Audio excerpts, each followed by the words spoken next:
എമ്പുരാന്റെ trailer എത്തിയതോടെ ആരാധകരുടെ ആവേശം ഇരട്ടിയായിരിക്കുകയാണ്. ആരാധകർക്ക് സർപ്രൈസായി രാത്രി 12 മണിക്കാണ് ചിത്രത്തിന്റെ മലയാളം ട്രെയിലർ യൂട്യൂബിൽ റിലീസായത്. നിമിഷനേരം കൊണ്ട് തന്നെ സോഷ്യൽ മീഡിയയിലും ഫാൻ പേജുകളിലും ട്രെയിലർ ട്രെൻഡിംഗ് ആയി. റിലീസായി മണിക്കൂറുകൾ കൊണ്ട് തന്നെ മില്യൺ കണക്കിന് വ്യൂസും ട്രെയിലർ നേടിക്കഴിഞ്ഞു. 2019 പൃഥ്വിരാജ് സുകുമാരൻ സംവിധാനം ചെയ്ത് പുറത്തിറങ്ങിയ ത്രില്ലർ ചിത്രമായ ലൂസിഫറിന്റെ രണ്ടാം ഭാഗമായാണ് എമ്പുരാൻ എത്തുന്നത്. പൃഥ്വിരാജ് ആദ്യമായി സംവിധാനം ചെയ്ത ചിത്രമായിരുന്നു ലൂസിഫർ. ഓൺലൈനിലും ഓഫ്ലൈനിലും എമ്പുരാൻ മാത്രമാണ് ഇപ്പോൾ ട്രെൻഡിംഗ് ആയി മാറുന്നത്. മലയാളത്തിലെ കളക്ഷൻ റെക്കോർഡുകൾ ഒന്നുപോലും ഇടാതെ എമ്പുരാൻ തകർക്കുമെന്ന കാര്യത്തിൽ സംശയമില്ല. എമ്പുരാനെ വരവേൽക്കാൻ തിയേറ്ററുകൾ ഇതിനോടകം തന്നെ ഒരുങ്ങിക്കഴിഞ്ഞു. ചിത്രത്തിന്റെ ട്രെയിലർ ഇന്നലെ അർദ്ധരാത്രിയോടെയാണ് പുറത്തെത്തിയത്.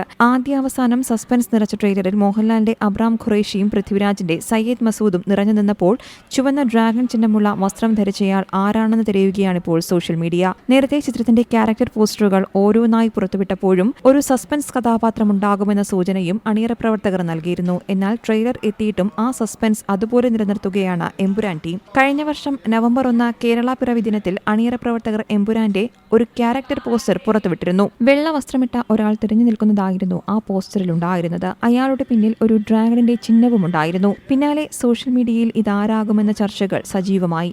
ചർച്ചകളിൽ കൊറിയൻ താരങ്ങൾ മുതൽ മലയാളത്തിന്റെ മമ്മൂട്ടിയും ഫഹദ് ഫാസിലും അടക്കമുള്ളവരുണ്ടായിരുന്നു. എന്നാൽ ആരാണ് ഇതെന്നതിനെക്കുറിച്ച് അണിയറ പ്രവർത്തകർ യാതൊരുവിധ സൂചനയും നൽകിയിരുന്നില്ല.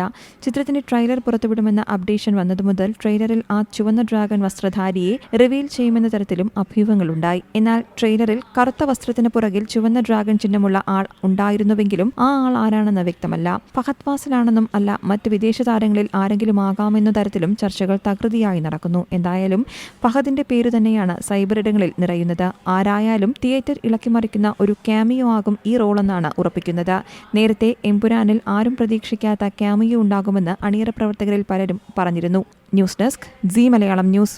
ഏറ്റവും പുതിയ വാർത്തകളും വിശേഷങ്ങളും വിരൽ തുമ്പിലറിയാൻ സീ മലയാളം ന്യൂസ് എല്ലാ ഡിജിറ്റൽ പ്ലാറ്റ്ഫോമുകളിലും ലഭ്യം.